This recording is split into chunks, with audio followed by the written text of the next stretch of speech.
What's up, my basic ass strawberries? This is Rob from A Gay Guy Plays, and today we have a little bit of a hybrid for you. We'll be doing some Dress to Kill with the completed Infested collection that we got from this Nightwave, but kicking things off, Rob is gonna read you some shit that you probably don't want to read yourself, and as you can see, we have some breaking news with these coming changes to Prime Vaults. So, without ado, let's go ahead and jump on in. So, as you can see, Miss D.E. Mangan, the Ginger Ninja, has posted about an hour ago, Tenno, we will be making the following changes based on feedback to future Prime Vaults. Now, keep in mind, this is a big thing for those of you guys currently farming because they are ending the Nyx and Rhino Prime Vault earlier than normal to make way for a brand new one. The new end date for this vault is September 3rd instead of September 17th. So it sounds like they're cutting it off like 2 weeks ahead of schedule, and we'll be launching a new vault right after.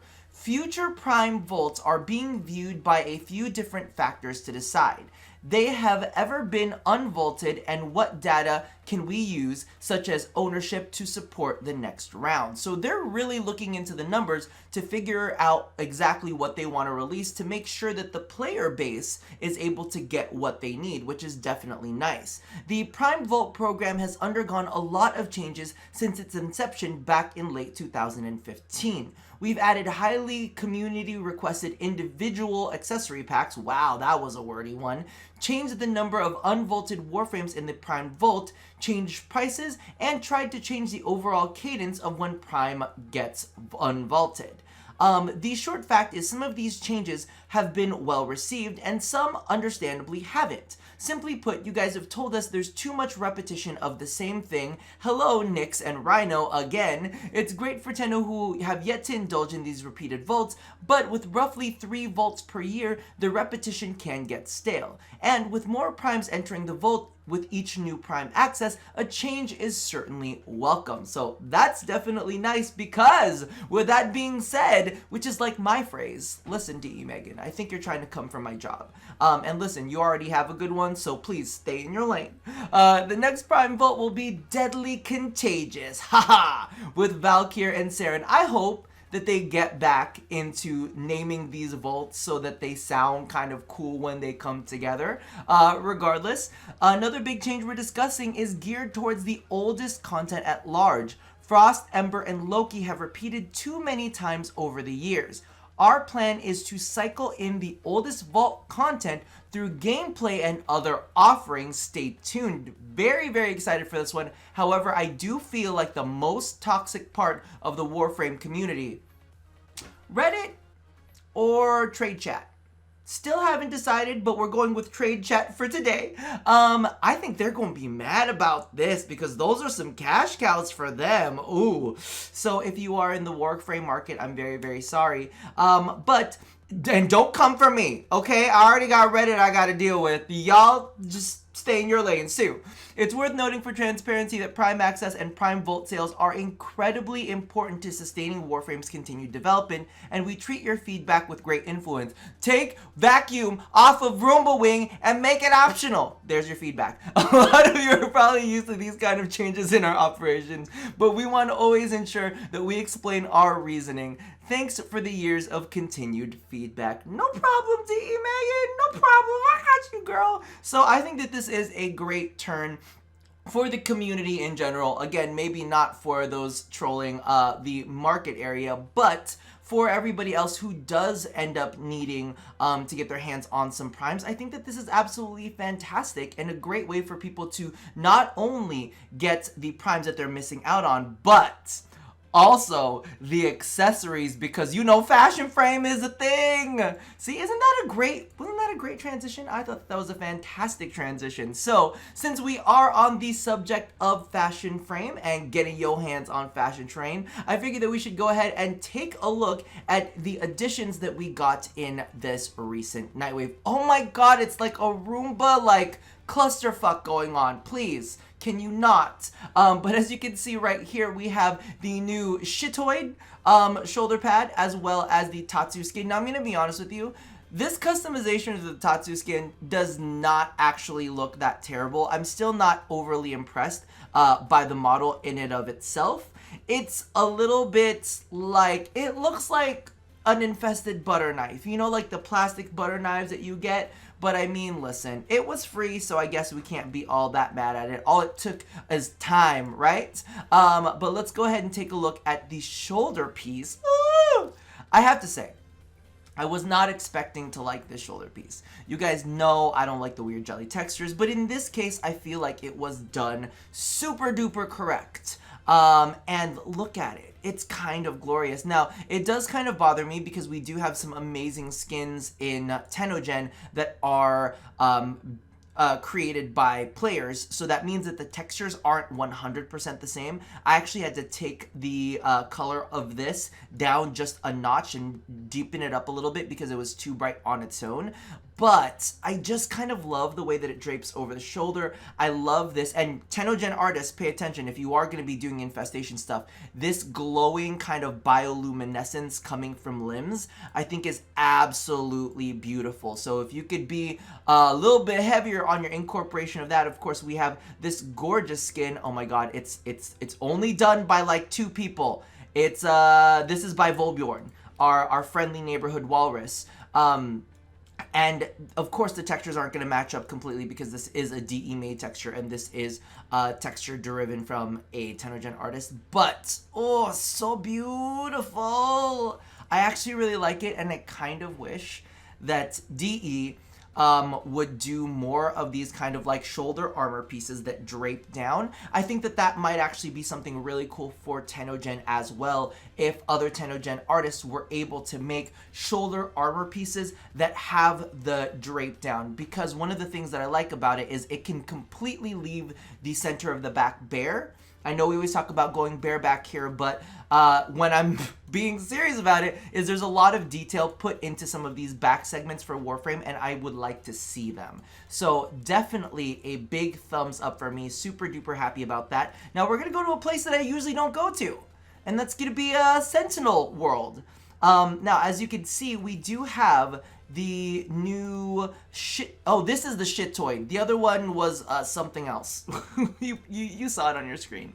We'll revisit that in a second, but you know what I'm talking about. So this is actually the new shitoid like armor set for the Sentinels. See, I tuned it out completely in my head because I'm not a big fan of Sentinels. But as you can see right here, I was actually trying to pair this up with a bunch of different Sentinels to see like where this would look right on. And to be honest with you, it didn't look right on anything else. So I just pulled out my favorite little balloon boy of a Sentinel. It's so cute. And it actually kind of looks decent on them. The only thing that I'm really sad about is that the accent, I was staring at it for a while to figure out, is that metallic? Is it not metallic? And now looking at it, I'm pretty sure that it's not a metallic base. We do have some Prime Warframes that have, or Prime Sentinels that have metallic accents on them. Even the Doriga has a metallic accent in its little area. It is, while it is kind of dull, it does have a little bit of a sheen to it because this is a Grineer based one. So part of me is kind of sad that they didn't bring that feature on over. Otherwise, the face, I think, looks really cute. These little shoulder pieces, like whatever, the tail is whatever, but really, it's the face that brings it home for me. It looks inquisitive.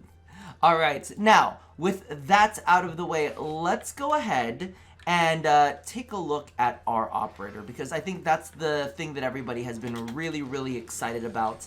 And I'm gonna be honest with you, I kind of love it. Now, as you can see right here, I did combine a prime armor piece over the mouth. Let's just take a look at it overall. So as you can see, this is the emissary set for our operator. Why can't I rotate? Do I need to be in here to rotate? What is happening? I thought I could rotate you. Am I crazy?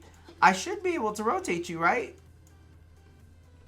What is happening? Why are you like this? Can I rotate you here?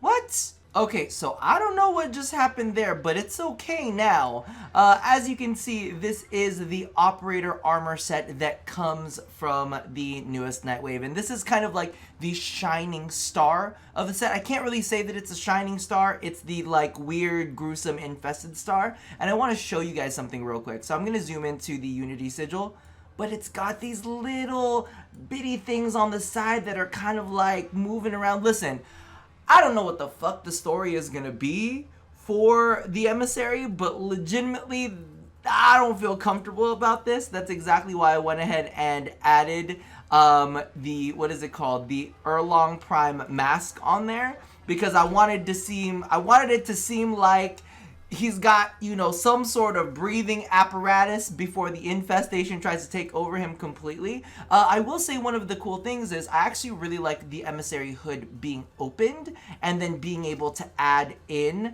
additional accessories. I was almost thinking of going for the full-on kind of like face mask sets. However, a part of me was like, let's keep it nice and simple. Let's not go on too far. So you can add certain accessories in there so that it doesn't look like you have become a complete deep dark monster. However, some people really do like becoming a deep dark monster. So if that is your thing, feel free to enjoy. I also really like the Yanaki DM.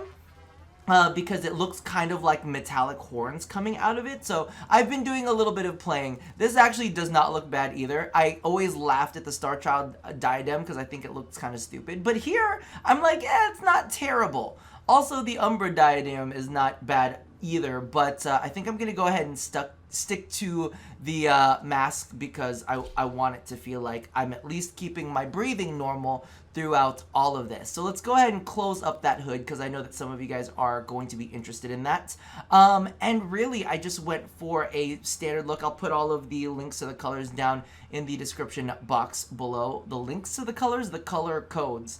But this is basically how it's set up. The primary is just the overall color. The secondary has these spots right on here. And listen, I really like the fact that when they do infested color schemes, or not color schemes, but customizations, they do a lot of kind of gradation blends.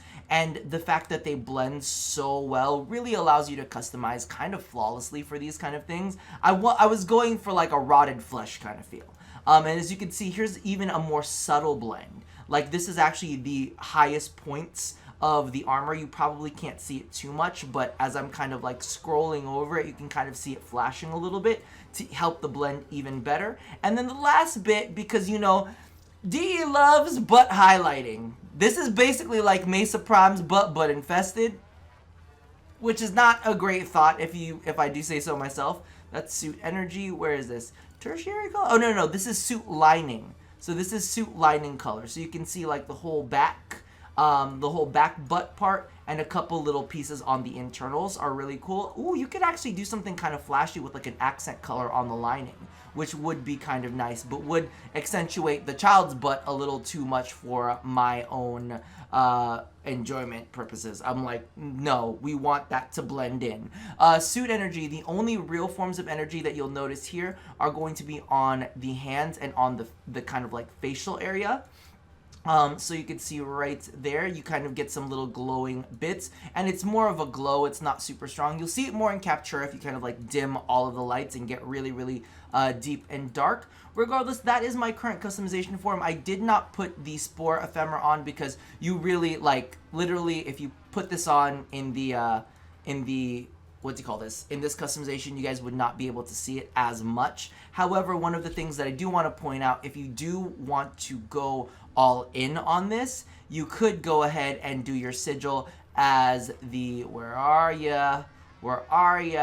You know where I'm going, because we're going to make this nice and nasty, which of course is going to be the bloodshed sigil.